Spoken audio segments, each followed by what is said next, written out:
Buenas tardes, muy contenta de estar aquí en este día de arbitraje, pero sobre todo muy contenta por poder conversar con ustedes, porque eso es lo que va a hacer este panel, conversar con ustedes, contarles de algo que estamos seguros que no tienen mucho conocimiento, porque en Costa Rica no se habla mucho de lo que es el arbitraje deportivo. Conozco muchos colegas que siempre me preguntan, pero ¿qué es eso que haces? ¿Qué es eso de arbitraje deportivo? ¿Qué es el TAS? No sé, yo quisiera que me levanten la mano si alguien ha escuchado hablar del TAS o del CAS.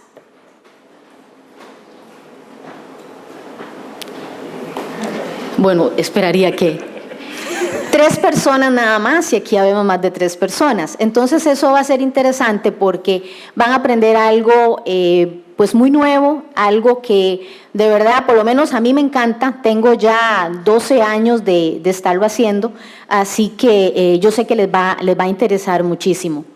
El arbitraje deportivo nace allá en el año 1981, cuando don Antonio Samaranch, presidente del Comité Olímpico Internacional, nos dice que hay que buscar una jurisdicción que resuelva los conflictos deportivos, porque la materia deportiva es tan sui generis que un tribunal ordinario no va a tener o no va a entender bien a la hora de poder resolver estos conflictos.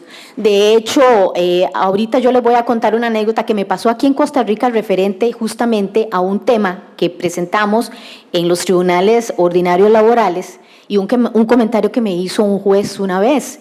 Se los adelanto rápidamente.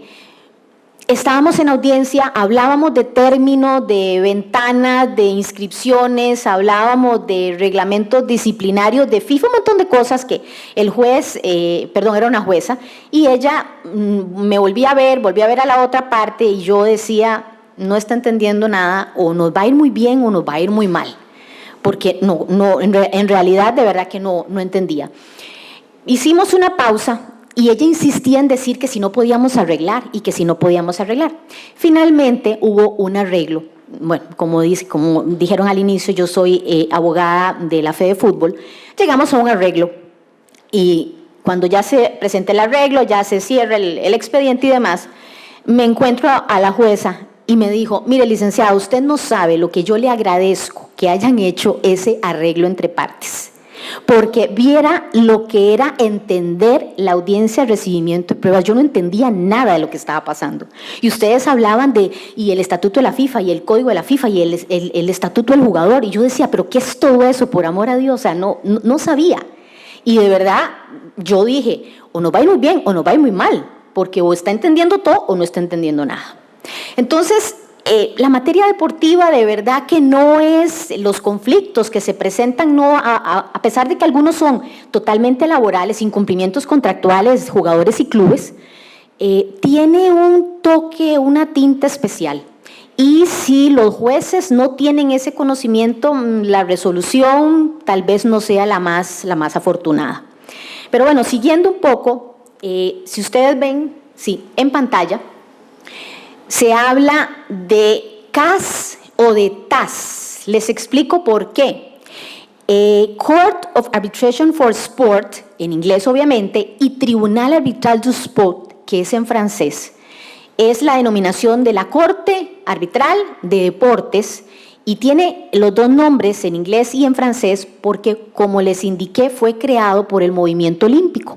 Don Antonio Samaranch, ustedes saben que los idiomas oficiales son el inglés y el francés. Sin embargo, ahora vamos a ver cómo ya estamos utilizando otros idiomas también. Siguiendo entonces un poquito con la historia, él lo propone de crear esta jurisdicción especial y se crea. En 1984 empiezan a regir los estatutos. No todos los deportes se incorporan o aceptan esta jurisdicción. Por ejemplo, el fútbol no la aceptó.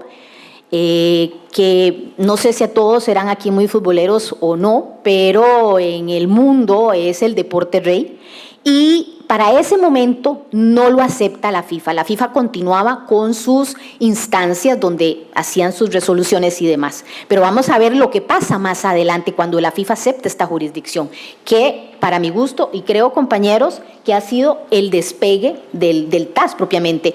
Porque si bien en 1984 ya existía y tenían estatutos, no tenía la fuerza que tiene en este momento y actualmente el TAS.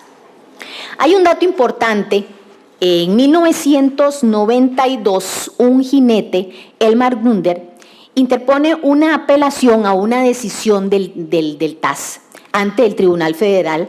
El TAS está en Suiza, ¿verdad?, en Lausanne, donde está también el Comité Olímpico. Interpone la apelación. En realidad, lo importante no es la apelación que interpone o por qué la interpuso, sino la decisión del Tribunal Federal, donde reconoció y dijo que el CAS era un verdadero cuerpo decisorio, le da su lugar como un cuerpo arbitral para decidir cuestiones deportivas, pero llama la atención en 3 aspectos. Y dicen, miren, el hecho de que el financiamiento, de que el nombramiento de los árbitros y que la reforma de los estatutos la haga el mismo CAS junto con el COI, Comité Olímpico Internacional, no se ve muy bien.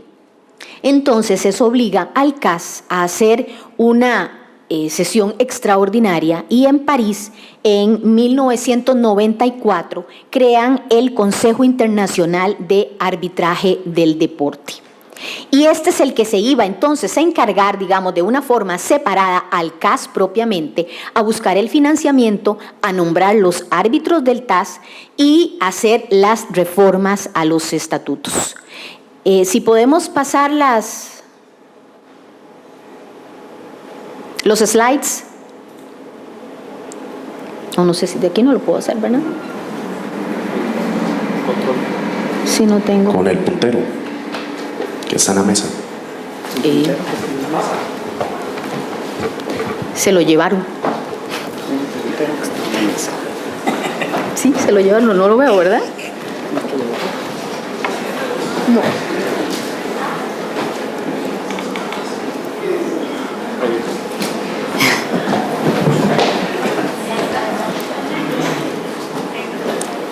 Gracias.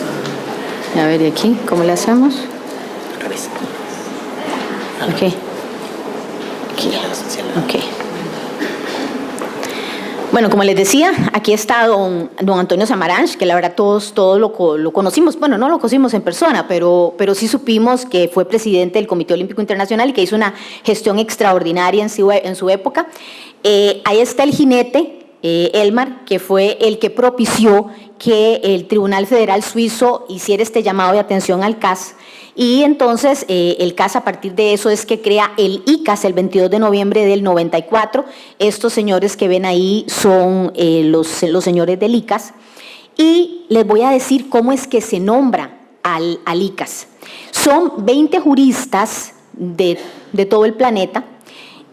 Son 4 que nombran las federaciones internacionales, la Asociación de Juegos Olímpicos de Verano y la Asociación de Juegos Olímpicos de Invierno. Ellos nombran a 4.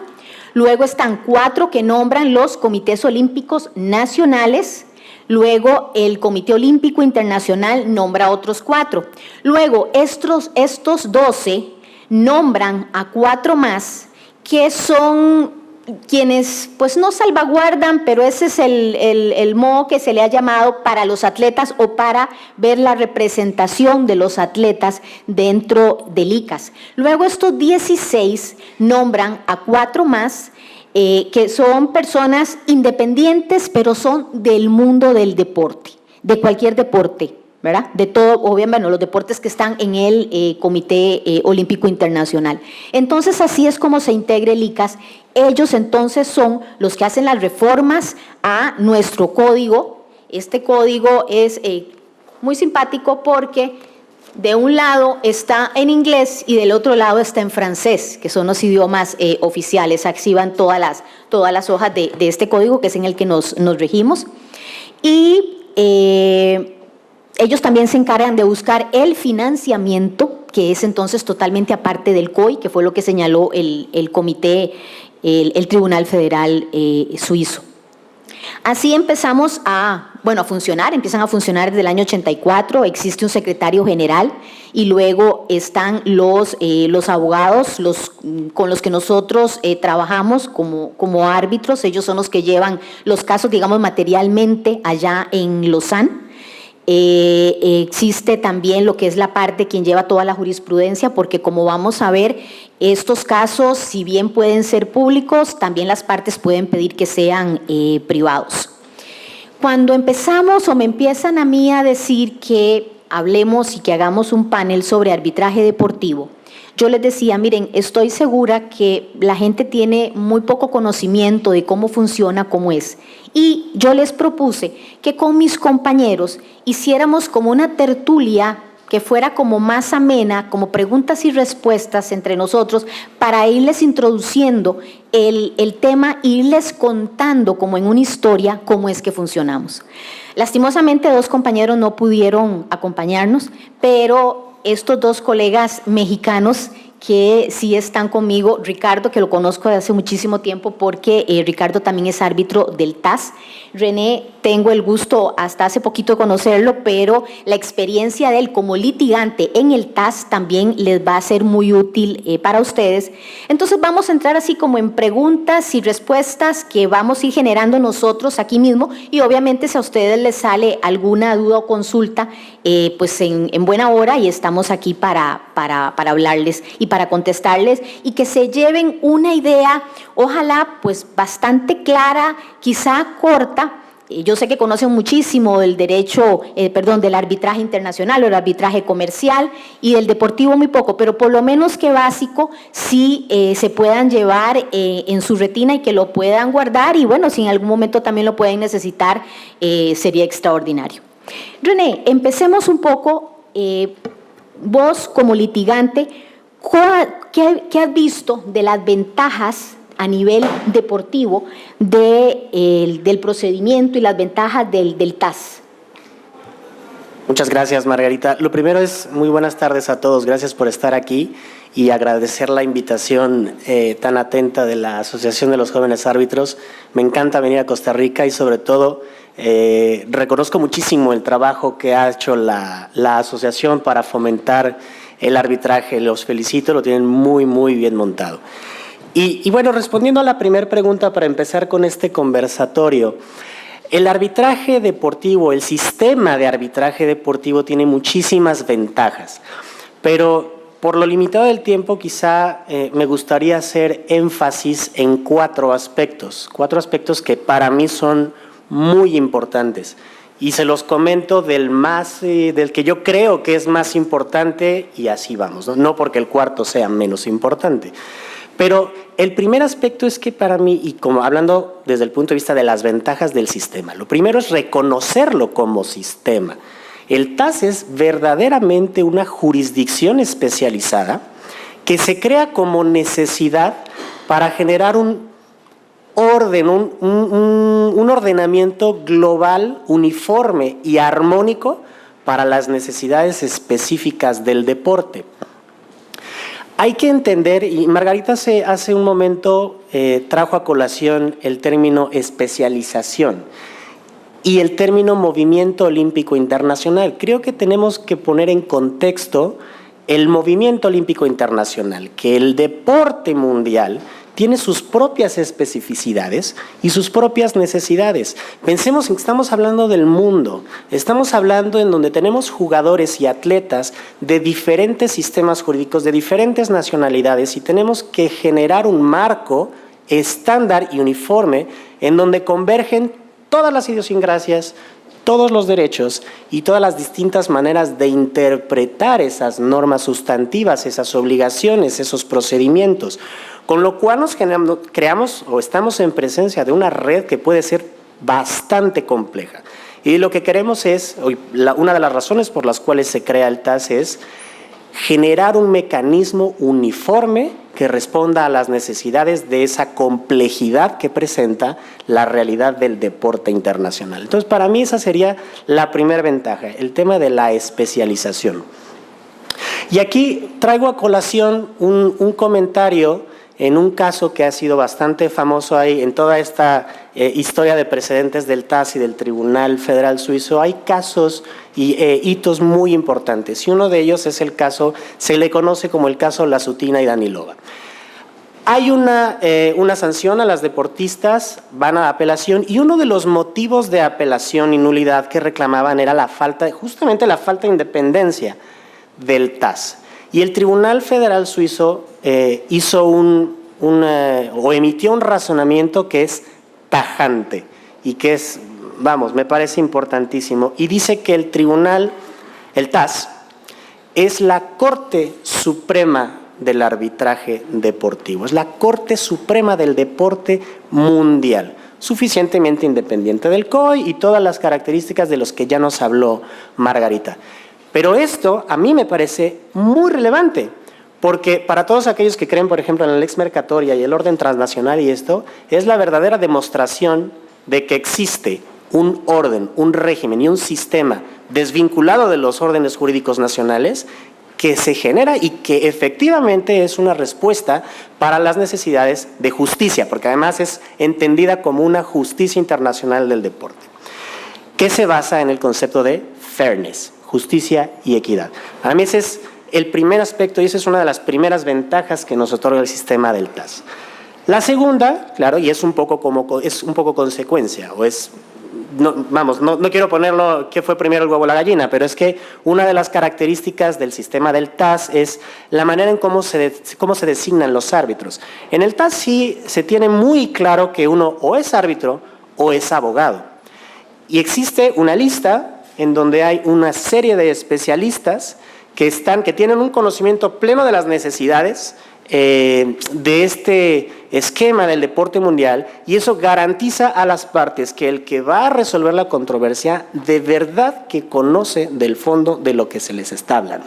Porque como lo decía Margarita hace un momento, puede haber casos o cuestiones que si son aspectos laborales, incumplimiento de contratos, pudiera ser del conocimiento general, pero hay muchos otros aspectos que sí son bastante técnicos, y el primero que me viene a la cabeza son reclamaciones de doping, por ejemplo, que es un sistema que solamente se discute en el TAS. El sistema de responsabilidad en temas de doping es muy particular. Entonces, hay un amplio abanico de posibilidades, y el hecho de que haya árbitros en una lista y que solamente podamos designar a estos árbitros garantiza la especialización y en cierta medida la uniformidad del sistema.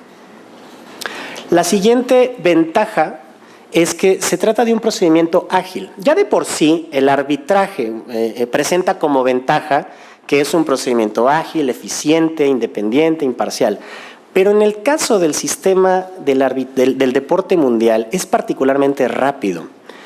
Ya nos explicará Ricardo con detalle cuáles son los diferentes tipos de procedimiento que se pueden llevar ante el TAS.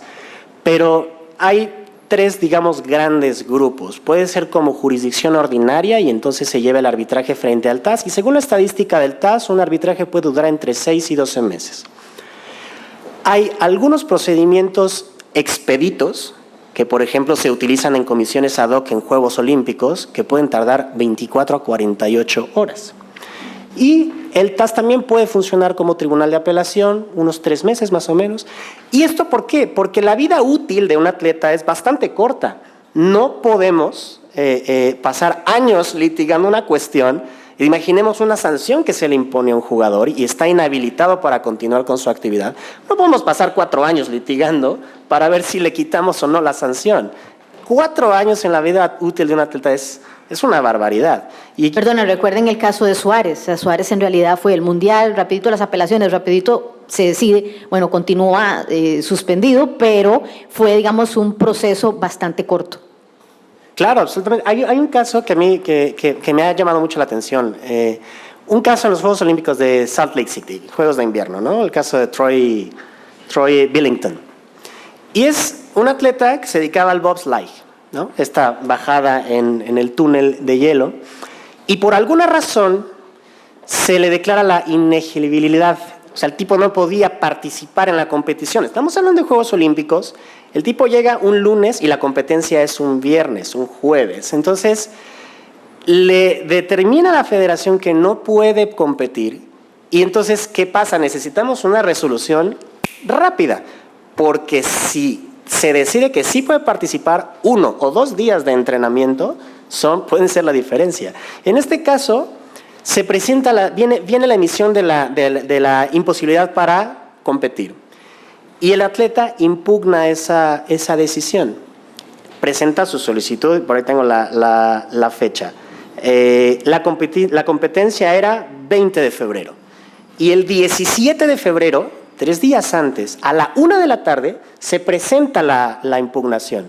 Está el panel ad hoc, que son árbitros designados por el TAS y están en la ciudad en donde están los Juegos Olímpicos, y hay una respuesta inmediata. Se presenta a la 1 de la tarde la reclamación. A las 9 de la noche se cita para una audiencia y a la 1:30 de la mañana el panel emite su decisión. En este caso en particular, se confirmó la decisión ya, pero sí, si hubiera decidido revocar la decisión, la inhabilitación, al día siguiente el atleta podía perfectamente entrenar y presentarse a la competencia el 20 de febrero. Esa eficiencia, esa rapidez, no se ve, yo no conozco otro sistema en donde exista. Incluso, René, imagínate que si declaran, por ejemplo, a un atleta que no es el elegible, entonces quizá haya un segundo. Y entonces ese segundo lo llamarían, como sucede también como pasa con las medallas. A mí me correspondió en Beijing. Si se quitaba una medalla a alguien, entonces alguien sí la iba a ganar. Si quitó oro, el que tenía plata iba a tener oro y el de bronce el otro, y el que perdió, quizá que ni bronce tuvo, iba a poder tener bronce. Entonces son decisiones muy rápidas y las consecuencias también pues son importantes a nivel de deporte. Absolutamente, absolutamente. Esto es también por eso yo la pongo dentro de las 4 que a mi juicio son las más importantes y solo se dan en este ámbito. Quizá para avanzar y no robarle tiempo a los demás temas, haría mención al cuarto que les anuncié, que hay una uniformidad en los estándares de apreciación desde el punto de vista del control estatal. Más adelante podemos ahondar en los aspectos de nulidad de los laudos emitidos por el TAS. Pero simplemente dejo enunciado el hecho de que el TAS está en Lausana. Y la regla general de arbitraje es que el tribunal de nulidad pues es el tribunal de la sede del arbitraje, con lo cual fue una decisión estratégica al momento de implementar este sistema, poner al TAS en Suiza, porque además el estándar de revisión, eso primera consecuencia, solamente el Tribunal Federal Suizo es el competente para conocer de la nulidad de estas decisiones. El segundo elemento que se consideró, el Tribunal Suizo es muy conocido porque los estándares de apreciación de la validez son tales que el margen para determinar la nulidad de un laudo o el estándar es muy alto. Eso genera una verdadera independencia del sistema TAS, y si es solamente un tribunal en el mundo el que va a conocer de la nulidad de todos los laudos que se refieren al mundo deportivo, tenemos un único filtro de interpretación que además tiene un estándar muy alto para determinar la nulidad. Eso nos genera una verdadera, por un lado, uniformidad de criterio, y por el otro lado, una verdadera independencia del sistema de justicia, yo me gusta llamarlo así, del sistema de justicia del mundo del deporte internacional. Sí, es cierto, en realidad estas decisiones del Tribunal Federal cada vez le dan más posicionamiento, ¿verdad?, a la Corte, y ya nadie, creo que ya ni se cuestiona, ya eso ya no se cuestiona. Eso no se cuestiona. Sí. Ricardo, a ver, los procedimientos, ¿qué son las cosas que presentamos ante el TAS que pueden ir? Hay varios. Y bueno, muchas gracias por la invitación a John Gambit Traders. Muy bien organizado todo. Y bueno, venir por primera vez a Costa Rica y encontrarme con estas instalaciones del Colegio de Abogados, pues es una sorpresa. Está mucho más bonito que el mexicano. Además de la cancha de fútbol, y pues yo les pediría que para el próximo año, y me siento con mucha seguridad de solicitarlo, tengamos algún partido, el resto del mundo, Costa Rica, y me siento seguro no por ser mexicano, sino por mis refuerzos brasileños y mis refuerzos argentinos, colombianos y de otros países. Bueno, Por eso, a ver, Ricardo, la sub-17 nuestra acaba de pasar a cuartos en el Mundial de Chile. México En también. Brasil, ¿verdad? La nuestra también llegó donde México no ha llegado. Te estás embarcando un poquito en, ¿verdad? Bueno. Hacerlo el resto del mundo contra Costa Rica. Bueno, ese es el reconocimiento de la fortaleza del equipo de Costa Rica, porque tiene que ser el resto del mundo, si no nos van a hacer pedazos aquí. yo por eso lo dije que no me sentía seguro por México, sino por todos los que me iban a apoyar. Y bueno, en la sub-17 creo que llevamos 2 campeonatos mundiales ganados, sus últimos 2, por cierto. Bueno, también se me hace muy injusto que me pongan como tercero, porque haciendo el cálculo, y acordamos de las clases de anatomía, a esta hora la sangre está en el estómago de todos ustedes. Entonces esperemos no hacer esto muy árido. Todos son expertos en el área arbitral, entonces de eso no vamos a hablar técnicamente. Vamos a explicar el procedimiento un poco a través del código, pero también a través de ejemplos de los diferentes procedimientos. Y bueno, un placer estar con René y con Margarita, que además, para los que no conocen el tema a nivel mundial del arbitraje, en Costa Rica tienen a uno de los árbitros más reconocidos a nivel mundial. Lo que les decía Margarita, de que estuvo en los Juegos Olímpicos de Beijing, de esta lista de 300 árbitros cerrados, escogen a 12. Margarita ha sido la primera latinoamericana en estar en ese tribunal ad hoc. Bueno. Te devuelvo también, Ricardo, porque él estuvo en los de Londres. El segundo, primer hombre. Bueno, vamos a hablar, ahí ya adelantaba René a algunos temas al respecto del procedimiento, y bueno, los 3 procedimientos más importantes son el procedimiento ordinario, el procedimiento de apelación y los procedimientos expeditos. También hablaremos de la mediación, bueno, no hablaremos de ella, simplemente la mencionaremos, e iremos con un ejemplo de cada uno. O primero, bueno, entraremos en materia en la división. Antes de algunas reformas, las que hablaba Margarita del código, no había esta distinción. Simplemente había un TAS y el TAS conocía de apelaciones, de ordinarios, y esto provocaba ciertos conflictos a la hora de la aplicación del proceso. Se decide dividirlo en apelación y en ordinario, hay 2 divisiones. Y por lo tanto, la materia de cada una es la que es diferente. Para que aplique la jurisdicción del TAS y apliquen las reglas de este código, bueno, tiene que ser un conflicto relacionado con el deporte necesariamente, digamos, es que es la jurisdicción por materia, y para que aplique la parte ordinaria tiene que estar establecida en una cláusula arbitral. Para que aplique el tema de apelación tiene que ver con la revisión de una resolución de alguna federación internacional o de alguna federación nacional en algunos casos. No podemos entrar en detalle por el tiempo, pero por eso se llama apelación, porque existe una resolución previa de alguna federación y después existe la posibilidad de revisión por parte del tribunal de esa resolución para determinar si estuvo realizada conforme a derecho o no. Ahora, demos un ejemplo práctico de un procedimiento ordinario. Primero, el procedimiento ordinario puede ser una cláusula.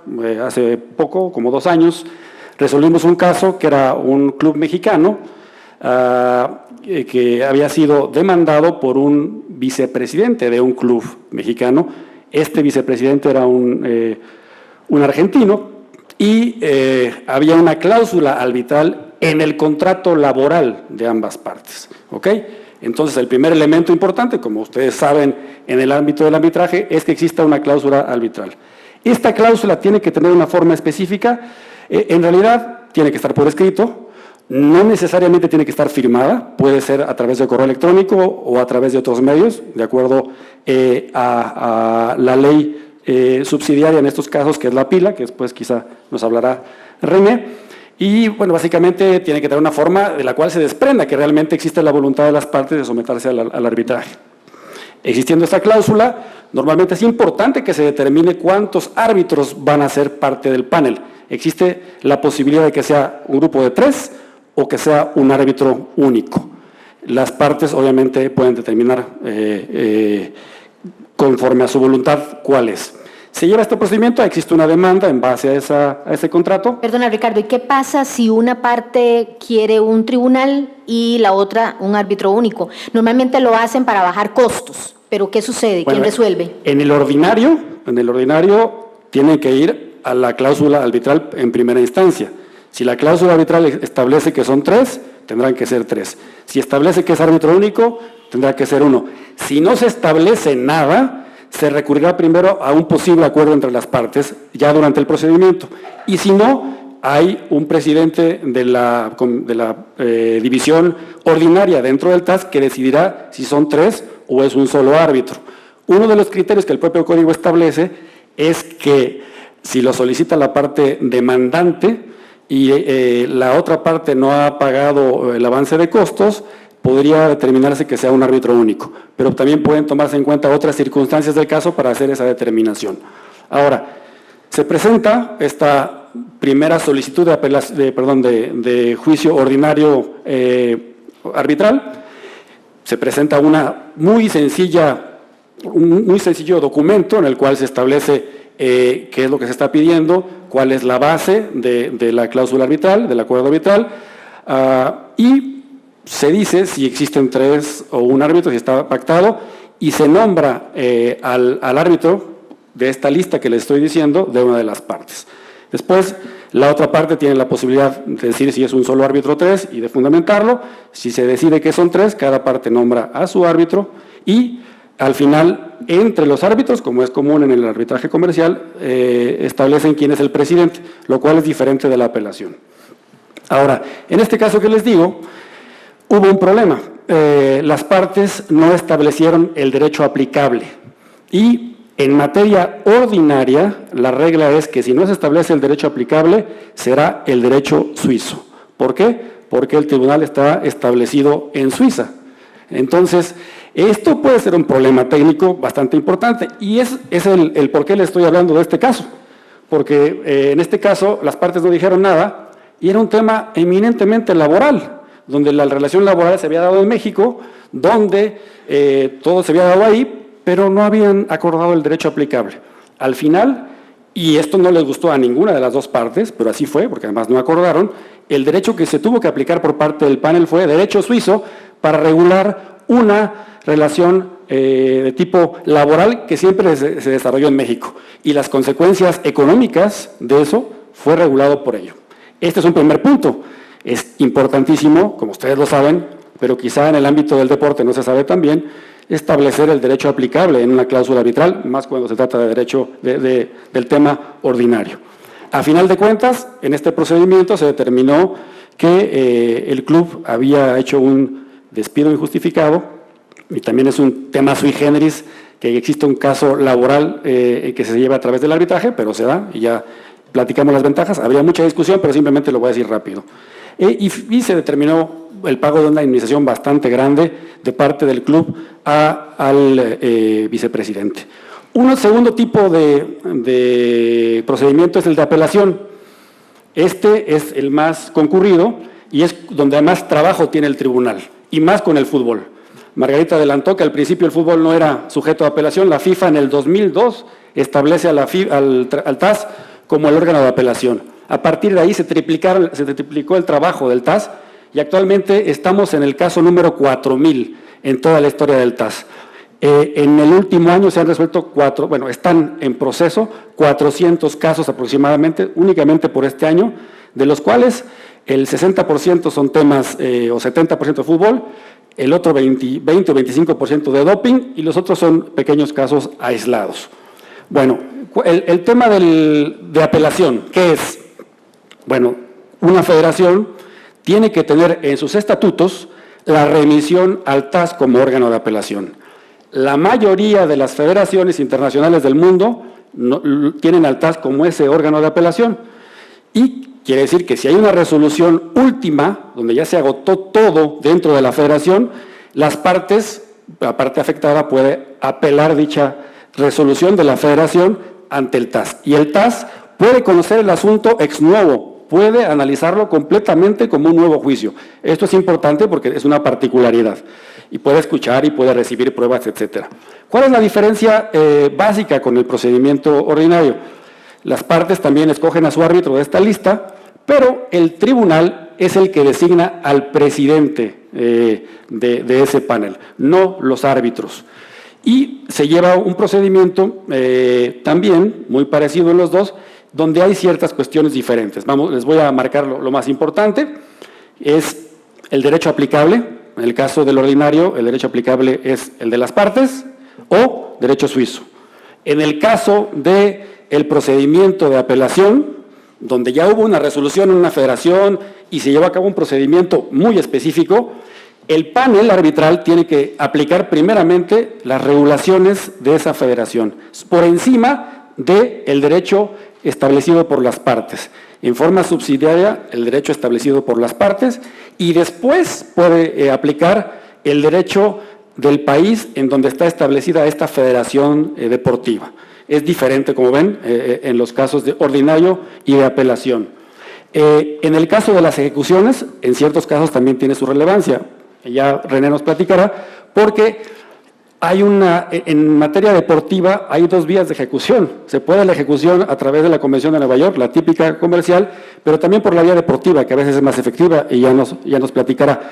En el caso ordinario, comúnmente casi ninguna federación puede ejecutar un laudo que está dictado en un procedimiento ordinario. Les voy a dar un ejemplo rápidamente, porque ya estoy tomando mucho tiempo, de un procedimiento de apelación. Y además esto se los voy a contar un poco como telenovela. Aquí ven de repente telenovelas mexicanas, les mandamos un poquito de basura de repente, porque es muy importante lo que pasó en los hechos, y esto les da una idea de lo que es un procedimiento de apelación. Es un caso muy conocido, que es el de Richard Gasquet.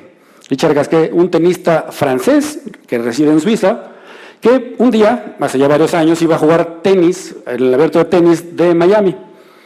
Llegó a Miami a jugar y cuando estaba entrenando se lesionó el hombro y dijo, híjole, ya no voy a poder participar, soy sembrado, no les voy a ir a avisar hoy, ¿para qué les aviso? Me espero hasta mañana y ya mañana les aviso, porque yo por ser sembrado juego hasta el tercer día. Entonces, se va a su hotel, se encuentra con su entrenador, todo esto que les digo, además, una diferencia importante, los procedimientos de apelación son por definición públicos y los ordinarios son por definición privados, confidenciales. Entonces, esto es conocido y por eso lo puedo explicar. Hay casos que son de apelación que las partes piden que no se diga y también tenemos la obligación de no divulgar nada. Pero esto es un caso conocido abiertamente.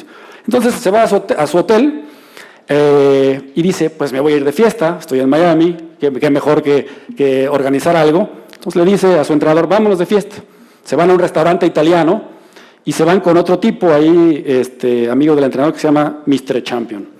¿Y qué van a hacer? Van a ir a ver al amigo del tenista, que es un DJ muy conocido, Bob Sinclair. Yo no conozco a Bob Sinclair, pero creo que quien sabe de música electrónica es muy conocido. Lo iban a ver, fueron a cenar primero a la Dolce Vita en Miami, un restaurante italiano muy conocido. Cenaron y después se fueron de fiesta. En uno de esos lugares de fiesta se sentaron, empezaron a tomar agua de botella, esto es importante por el tema de doping, tomaron un poco de vodka y nuestro amigo Gasquet empezó a ver a una mujer muy guapa en otra de las mesas, la famosa Pamela. Y entonces Pamela le empezó a sonreír, se acercaron, empezaron a platicar. Y esta es la parte más importante, parece la más ridícula, pero es la más importante de la defensa. Después de que ya se cayeron bien, y esta descripción está en el expediente, se empezaron a dar besos. Se dieron como 15 besos de 5 segundos cada uno. Así está establecido. Después de eso, esto lo dicen en el procedimiento, bueno, pues Pamela se va al baño, después de haber tomado tanto vodka, y tarda mucho tiempo en regresar. Y cuando regresa, dice el deportista en su declaración que la ve como que un poco rara y haciendo así a su nariz. Ya luego entenderán por qué. Entonces acaba la fiesta, ya se despiden, no sabemos, otros detalles ya no son necesarios en el expediente, los detalles del beso son los más importantes. Al día siguiente va al torneo, a la oficina del torneo, y se reporta Dice, no puedo participar. No puedes participar, está bien, pero te esperamos ahí al lado para que nos des tu muestra para ver el tema del doping. Va, perfecto. Esto fue en abril. El 2 de mayo del año que corresponde, que no me acuerdo cuál es, sale positivo de cocaína. Afortunadamente se busca a un abogado muy bueno y este abogado le dice, inmediatamente vete a sacar una muestra de cabello. ¿Por qué? Porque la muestra de cabello es un indicador de si alguien es un consumidor normal de droga y el grado de consumo que tenía. Se lo hace inmediatamente. Y en el procedimiento de doping, en el caso de la Federación Internacional de Tenis, hay un panel independiente primero, antes de ir al TAS. Entonces, obviamente, se inicia el procedimiento. Cuando un deportista está presumiblemente dopado, se le suspende en lo que se sigue el procedimiento. Se llevó a cabo el procedimiento, la defensa de él fue que, al final de cuentas, había sido contaminado por besos de alguien que consumía cocaína. En materia de doping se establecen reglas muy precisas de cómo los paneles deben de juzgar. ¿Okay? Existe en ciertos grados, cuando es en favor del deportista, balance de probabilidades, lo que es más probable que haya acontecido. Y en ciertas cuestiones ya de penas, existe al estilo norteamericano, beyond probable doubt. ¿Okay? Entonces, en este caso, el primer panel no le dio la razón al deportista como él quería. Por eso lo estoy simplificando mucho, ¿no? Y después se fue ante un panel en el TAS. Y el TAS, estudiando todo, estableció, de acuerdo a que el deportista no había, había testigos de que no había consumido nada raro dentro de la cena, de que había testigos del tema del beso, de que en la prueba de cabello él apareció como que tenía un grado muy, muy pequeño de cocaína y que no era alguien que consumía regularmente y que no había consumido en los últimos meses. Con eso, y además con un procedimiento penal que se abrió en Francia, porque esto ya se hizo público, entonces empezaron a pelear en los medios de comunicación. Y ella, Pamela, acusó al tenista y salió todo esto en los medios y al final ella dijo que consumía cocaína. Esto fue un elemento primordial porque entonces el panel en este balance de probabilidades estableció que lo más seguro, siendo una mujer que consumía cocaína, siendo posible que se determinara a través de esta prueba que él no había consumido, pues que se había contaminado con los besos. Al final no le quitaron la sanción inicial, que había sido 2 meses, porque no la apeló él, pero le dieron la razón, no perdió ningún tipo de premios, y este procedimiento fue llevado desde el punto de vista de apelación contra la primera resolución que había dictado este órgano independiente.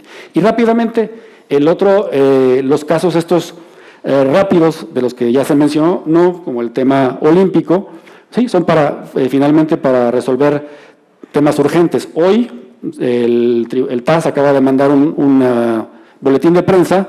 Yo no sé del tema de motos, pero hay un famoso motociclista italiano que se llama Rossi, que el cuate la semana pasada en Malasia iba en su moto, se le cerró a un compañero y esto en la reglamentación de esta Federación de Automovilismo significa que le quiten 3 puntos y ya tenía un punto anterior, lo cual junta 4 puntos. Esto significa que en la próxima competencia saldría hasta el último dentro de toda la fila de las motos. Entonces, él presentó hoy una apelación solicitando una resolución rápida y solicitando una medida precautoria. Hace rato hablaban muy bien de medidas precautorias, en la cual establece que lo dejen participar. Esta competencia que sigue es el 7 o el 6 de noviembre. Entonces, él está pidiendo que antes del 6 de noviembre le digan si puede o no competir, si le dan la medida precautoria, en lo que el TAS resuelve el asunto. Son así, un poco mezclando lo técnico con lo novelesco, los 3 procedimientos más importantes dentro del tribunal. Gracias. Sí, justamente te iba a preguntar que ahora, antes del receso y del almuerzo, que los anteriores compañeros hablaron sobre las medidas cautelares. En deporte también las tenemos. O sea, tenemos las medidas cautelares y es de las cosas que se presentan incluso antes de la propia apelación, porque como comentaba René, o sea, al atleta o al jugador, o sea, le interesa estar participando. Entonces, las decisiones que tienen que tomarse son decisiones muy rápidas. Cuando hemos estado en los Juegos Olímpicos, nos tienen como en un ER más o menos, una sala de emergencias. Uno tiene que estar ahí porque en cualquier momento lo llaman por alguna medalla, porque hay que otorgarla o hay que quitarla o hay que... Entonces es una cosa y son decisiones muy rápidas, hay que hacer análisis muy rápidos, tenemos que quedarnos 1, 2 de la mañana. A mí me tocó en Beijing y lo peor era que estaba la final Brasil-Argentina. Y por supuesto yo como futbolista iba del verbo que no fui, porque se viene un tema, ¿verdad? Eso era un sábado, la final, el domingo se terminaban ya los juegos, entonces todas las medallas tenían que entregarse, o sea, para el acto final todas las medallas tenían que entregarse. Y me llaman a mí, y yo decía, no, ¿por qué a mí? No me llamen a mí, ¿verdad? Porque no iba a poder ir a la final Brasil-Argentina.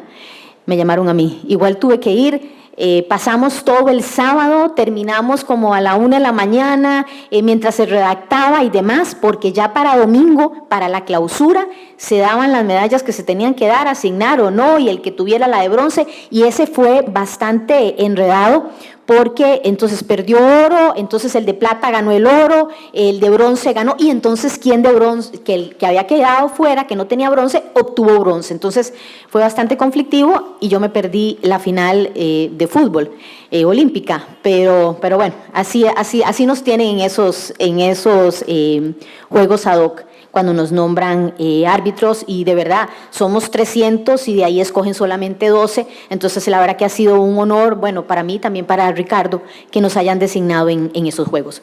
René, y una pregunta ahora que se hablaba, ok, ya tenemos las decisiones como vimos en estos procesos, ¿y cómo es la ejecución de los laudos? O sea, porque creo que a veces, lo comentábamos en deporte, creo que la ejecutoriedad es más fácil todavía, porque ahí hay un ingrediente particular de esa tinta que les mencionaba al principio que hay en el deporte. Seguro, ya lo anticipaba Ricardo. Hay dos maneras de ejecutar las decisiones que vienen del TAS. Y la primera es la tradicional, que tiene que ver con el arbitraje en general, a través de al final las decisiones del TAS son laudos arbitrales que entran en el concepto que todos conocemos, que está en la Convención de Nueva York para la ejecución de laudos y sentencias arbitrales, dice la Convención, dictadas en el extranjero. Entonces, hay un primer esquema, un primer régimen general, como cualquier otro laudo, podemos ir a ejecutarlo vía Convención de Nueva York. Pero el segundo esquema, que es el particular y es el al que siempre se recurre, es que estas decisiones pueden ser ejecutadas a través de la federación de que se trate. Y el caso quizá más, vamos a decirlo, conocido y más oído es el caso de la ejecución de laudos en FIFA. Y es un sistema de ejecución, desde mi punto de vista, maravilloso y perfecto, porque el porcentaje de laudos cumplidos es 100%. 100%. ¿Y por qué 100%? Porque los estatutos de FIFA, a partir de sus artículos 67, dicen: todos los miembros de FIFA se obligan a cumplir las decisiones emitidas por el TAS. Primera situación. René, incluso, perdona, la FIFA le ordena a todas sus asociaciones miembro que tengan dentro de sus estatutos un artículo donde dice que aceptan al TAS. O sea, no es si quiero o no, tienen que aceptarlo. Entonces la FIFA se lo pide a sus federaciones, entonces las federaciones lo tenemos en nuestros estatutos, y a su vez nosotros como federaciones les decimos a nuestros clubes afiliados: ustedes también tienen que aceptarlo. Esto quiere decir que todo aquel que tenga que ver con el fútbol a nivel profesional tiene que acatar las decisiones del TAS y queda vinculado respecto de su ejecución. Cualquiera. Federaciones, clubes, jugadores, entrenadores, árbitros, todos. Y entonces, dice por ahí en los estatutos, Se aplicarán las sanciones que se contienen en el Código Disciplinario para el incumplimiento, para en caso de que haya un incumplimiento a las resoluciones del TAS. ¿Qué quiere decir esto?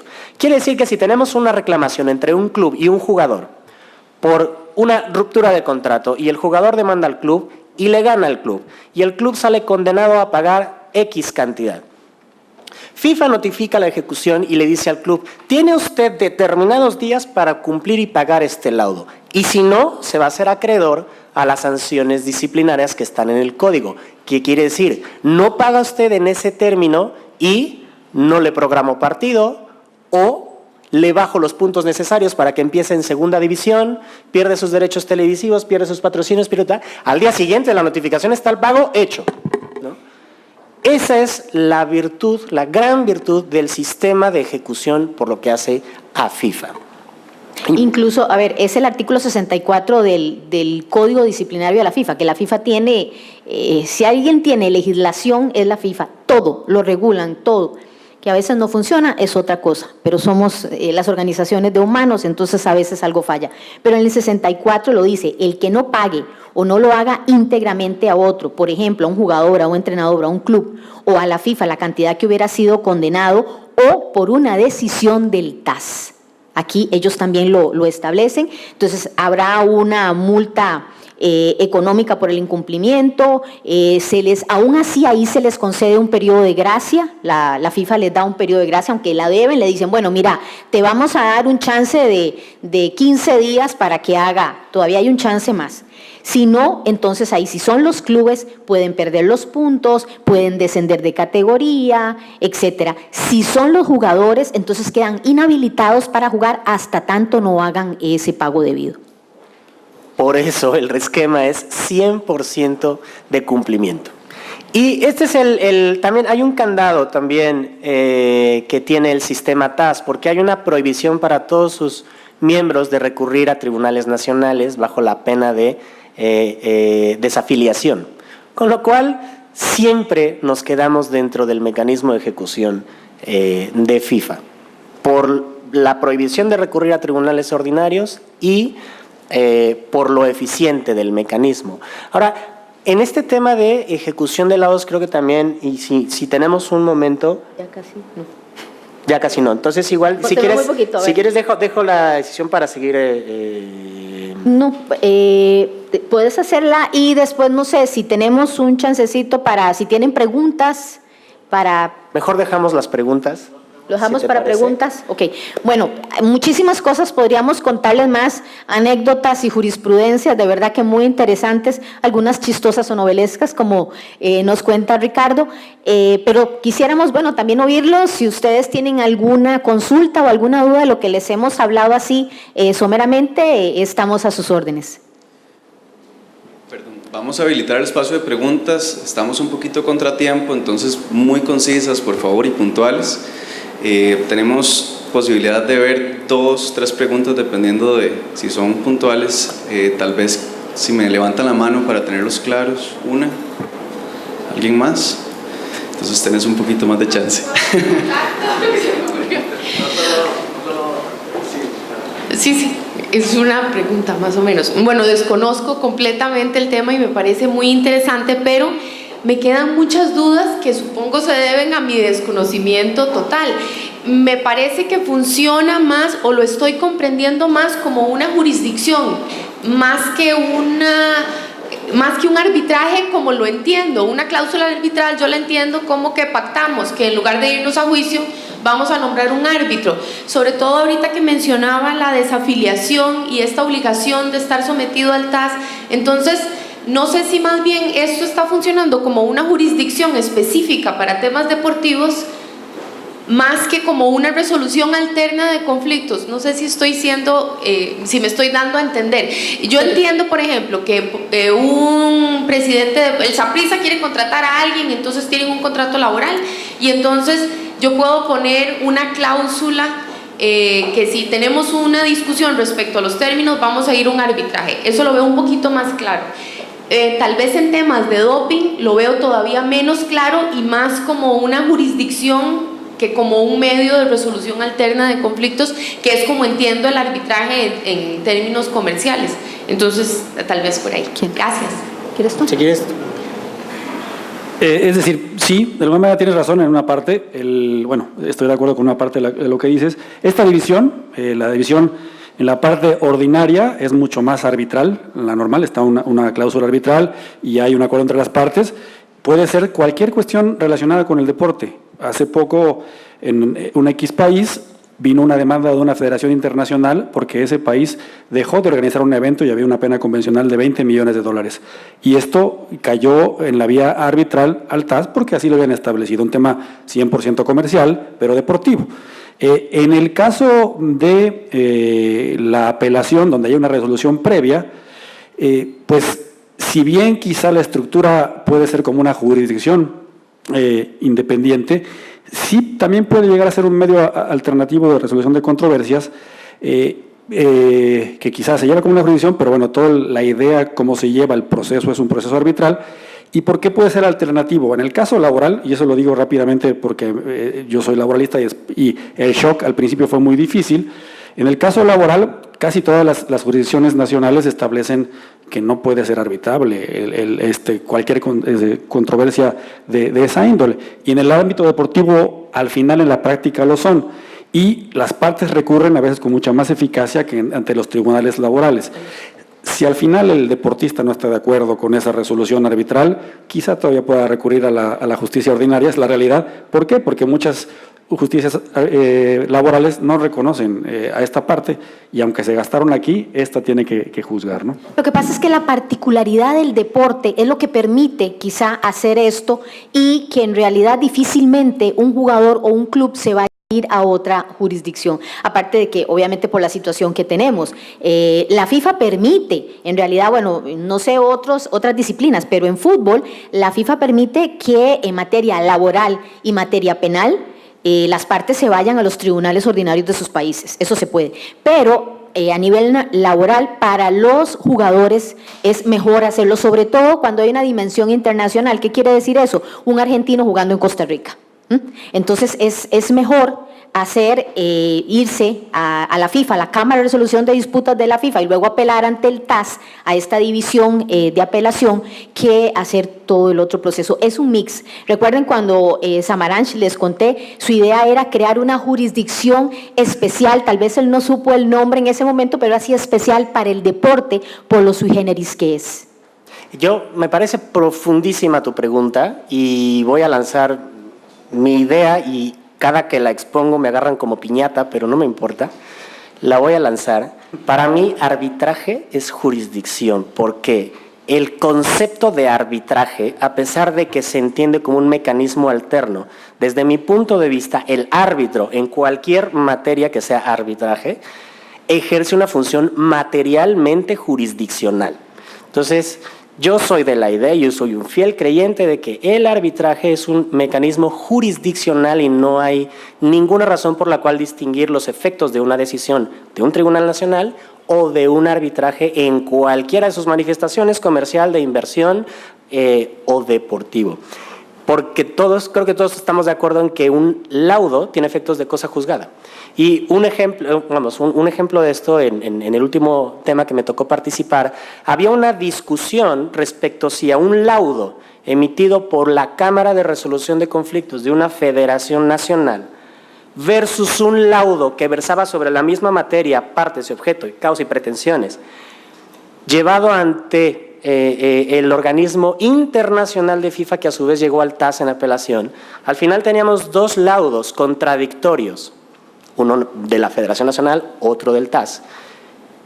Y la discusión era la nulidad del segundo por los efectos de cosa juzgada del primero. Si ya resolvimos en el fondo el primero, el segundo no tiene por qué tener efectos, o no tiene por qué tener validez por los efectos de cosa juzgada. Esta discusión se presenta no solamente en el ámbito deportivo, sino en cualquier tipo de arbitraje. Por eso yo estoy convencido de que es jurisdicción, es un tema de jurisdicción, ¿no? Pero me parece profundísima. No sé, creo que ya no, ¿verdad? Ya no había chance para más.